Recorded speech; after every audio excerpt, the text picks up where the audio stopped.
Hello दोस्तों, सभी को राधे राधे, सभी को जय श्री कृष्णा। दोस्तों कैसे हो आप? मुझे उम्मीद है आप सभी बहुत अच्छे होंगे और जोरों शोरों के साथ में अपनी तैयारियां भी कर रहे होंगे। देखिए दोस्तों, आज हम पढ़ेंगे एक बहुत ही ज़्यादा important topic, linkage and recombination के बारे में।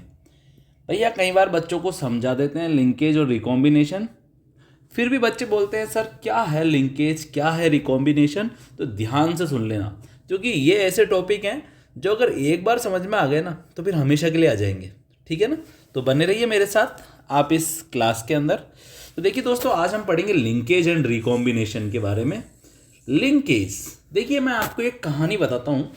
एक बार भाई दो दो दोस्त थे, ठीक है, राम और श्याम। कौन थे भैया? राम और श्याम। और ये राम और श्याम है ना, हमेशा एक दूसरे के ये स्कूल में पढ़ते थे और हमेशा ये एक दूसरे के साथ में ही बैठते थे, बिल्कुल पास पास। ठीक है, टीचर इनको डांटते भी थे कि भैया दूर रहा करो, दूर। तो ये बिल्कुल साथ साथ बैठते थे राम और श्याम, बिल्कुल बेग भी नहीं रखते थे दोनों बीच में, बिल्कुल ऐसे पास पास बैठते थे। ठीक है, अब ये जब 10th क्लास पास करके जब ये 12th में गए ना, तो इन्होंने क्या बोला? अब श्याम बोला मैं तो भैया दूसरी स्कूल में जा रहा हूँ। तो राम बोला कि भैया मैं भी चलूँगा तेरे साथ। ठीक है, पास पास रहते हैं, गहरी दोस्ती है, तो दोनों साथ में ही एक दूसरी स्कूल में 12th क्लास में चले गए। फिर राम ने बोला कि भैया मैं तो है ना इस गवर्नमेंट कॉलेज में एडमिशन ले रहा हूँ। तो श्याम बोला मैं भी तेरे साथ चलूँगा। तो इस कहानी से हमें क्या सीखने को मिल रहा है? इस कहानी से हमें ये सीखने को मिल रहा है कि जो जितने ज़्यादा पास में होते हैं ना, वो एक दूसरे से अलग नहीं होते हैं, और वो बिना एक दूसरे से सेपरेट हुए ही एक जगह से दूसरी जगह, दूसरी जगह से तीसरी जगह जाते रहते हैं। अब इस चीज को हम जेनेटिक्स में कैसे अप्लाई करेंगे दोस्तों? जैसे आप देखिए, एक क्रोमोजोम है, ये एक क्रोमोजोम है, और इस क्रोमोजोम के ऊपर दो जीन हैं। इस क्रोमोजोम के ऊपर माना कि क्या है? दो जीन है, ये दो जीन है। अब ये जीन जो है ये हमेशा पास पास रहते हैं। क्या रहते हैं? हमेशा पास पास रहते हैं। तो पास पास रहने के कारण क्या होगा? ये जनरेशन टू जनरेशन बिना एक दूसरे से अलग हुए ही, बिना कोई नया कॉम्बिनेशन बनाए ही, जनरेशन टू जनरेशन ये ऐसे ही ट्रांसफर होते रहेंगे। इसी को बोलते हैं लिंकेज। तो लिंकेज क्या है? Physical association of two or more genes on a chromosome is called linkage. भैया किसी क्रोमोजोम के ऊपर जो जीन पाए जा रहे हैं, दो या दो से ज़्यादा जो जीन पाए जा रहे हैं, उन जीनों के बीच का जो फिजिकल एसोसिएशन है कि वो एक दूसरे से कितना पास हैं, उसी को अपन क्या बोल रहे हैं? लिंकेज बोल रहे हैं। या हम इसकी दूसरी डेफिनेशन, ये सबसे इजी डेफिनेशन है, physical association of two or more genes on a chromosome is called linkage. सबसे इजी डेफिनेशन है भैया। ठीक है, और दूसरी एक डेफिनेशन और है, the tendency of genes present on a chromosome to inherit together in the next generation is known as linkage. क्या बताया गया है यहाँ पर?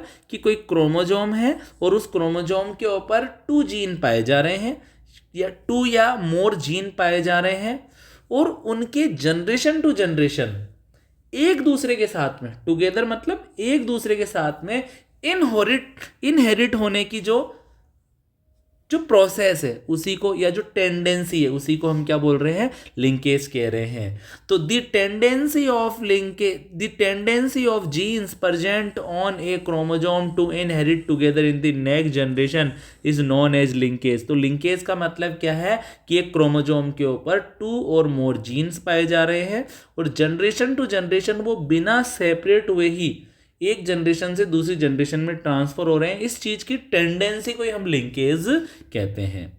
ठीक है, अपन ये भी कह सकते हैं कि linkage is the exception of Mendel's law of independent assortment.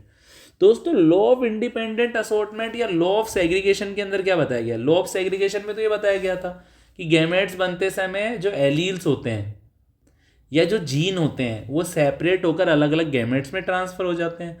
और लॉ ऑफ इंडिपेंडेंट असॉर्ट में भी तो क्या बताया गया है? कि जो प्रत्येक कैरेक्टर, जो ईच जो कैरेक्टर है, उसके जो जीन या जो उसके जो एलील है वो इंडिपेंडेंटली ट्रांसफर होते हैं, स्वतंत्र रूप से ट्रांसफर होते हैं। लेकिन यहाँ पर लिंकेज में क्या बताया गया है?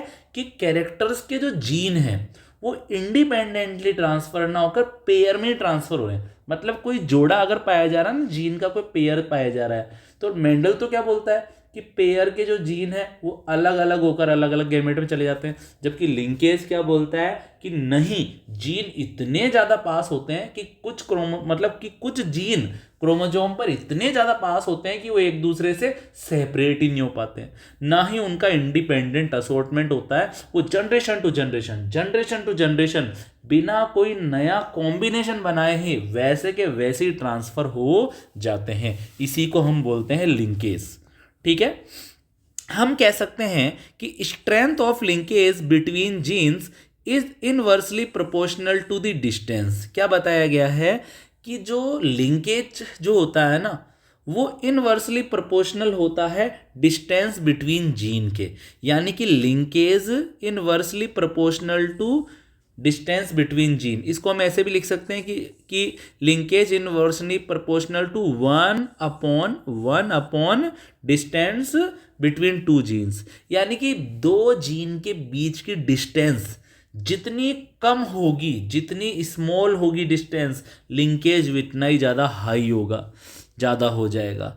ठीक है, और दो जीन के बीच की डिस्टेंस जितनी ज़्यादा होगी, जितनी लार्जर होगी डिस्टेंस, उतना ही ज़्यादा लिंकेज लेस हो जाएगा, कम होगा। ठीक है, तो यहाँ पर एक बात ये भी देख लीजिए, जीन्स आर टाइटली लिंक्ड। इसका मतलब जीन्स बिल्कुल पास पास जा रहे हैं तो हाई लिंकेज। अब हाई लिंकेज है तो कोई नया कॉम्बिनेशन नहीं बनेगा, क्योंकि वो तो बिना एक दूसरे से सेपरेट हुए ही जनरेशन टू जनरेशन ट्रांसफर हो रहे हैं। तो genes are tightly linked, high linkage, little recombination.